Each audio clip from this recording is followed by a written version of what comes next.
The 9th week of training is referred to as Hell Week. It is 6 days of no sleep, constant physical and mental harassment, and one special day at the Mud Flats.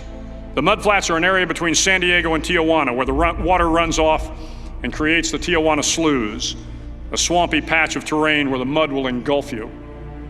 It is on Wednesday of Hell Week that you paddle down to the Mud Flats and spend the next 15 hours trying to survive this freezing cold, the howling wind, and the incessant pressure to quit from the instructors. As the sun began to set that Wednesday evening, my training class, having committed some egregious infraction of the rules, was ordered into the mud. The mud consumed each man till there was nothing visible but our heads. The instructors told us we could leave the mud if only 5 men would quit. Only 5 men, just 5 men, and we could get out of the oppressive cold. Looking around the mud flat, it was apparent that some students were about to give up. It was still over 8 hours till the sun came up. 8 more hours of bone-chilling cold. The chattering teeth and the shivering moans of the trainees were so loud, it was hard to hear anything. And then one voice began to echo through the night. One voice raised in song. The song was terribly out of tune, but sung with great enthusiasm. One voice became 2, and 2 became 3, and before long, everyone in the class was singing. The instructors threatened us with more time in the mud if we kept up the singing, but the singing persisted, and somehow the mud seemed a little warmer, and the wind a little tamer, and the dawn not so far away. If I have learned anything in my time traveling the world, it is the power of hope.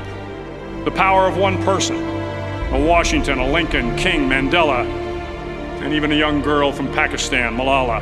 One person can change the world by giving people hope.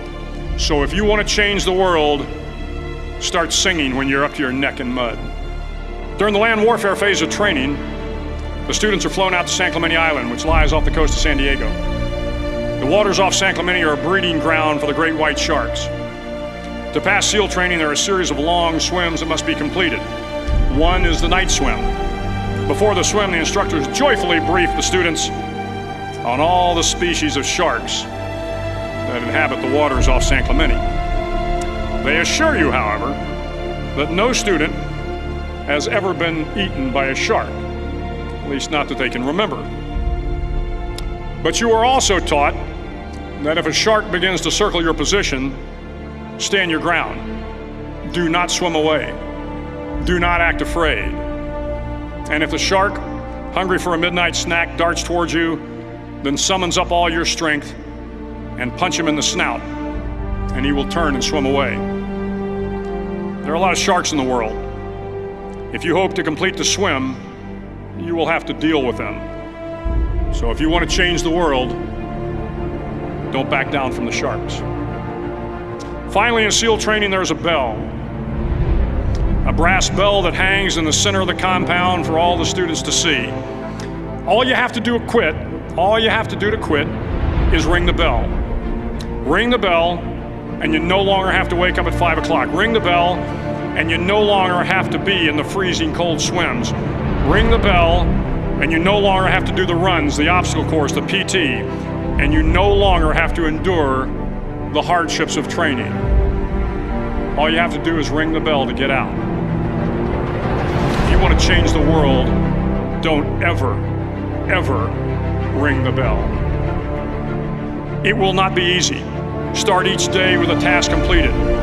Find someone to help you through life. Respect everyone. Know that life is not fair and that you will fail often.